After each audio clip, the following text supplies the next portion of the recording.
faire soso. Tokomi wapi.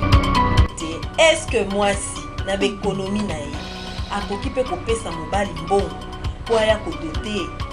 Alors monsieur Papi pourrait être en mesure de faire quel travail dans la vie? Voilà les raisons. Parce que la plupart des gens, ils parlent, mais ils ne savent pas quelles sont les véritables raisons. Voilà tout pour les sommaires. Mesdames, messieurs, bienvenue à cette revue de presse.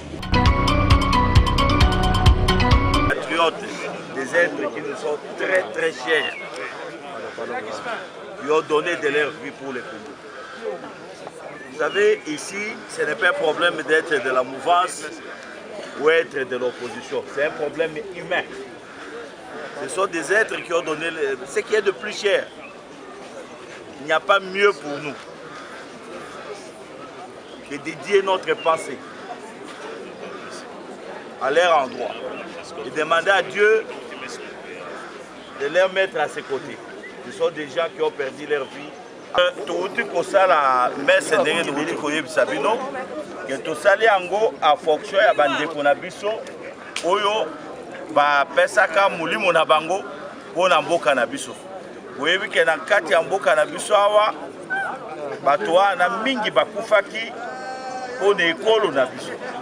Elelo soki toboyi kokanisa na bango seke toza lisusu bato te.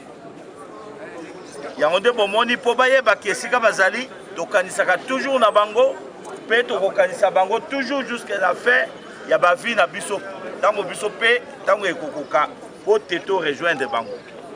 Mais oyo eza bisika maso ya mokili eza kosalema na Amérique, eza kosalema na Europe, eza kosalema na Afrique du Sud, eza kosalema tina bamboka village nde messe oyo eza kosalama.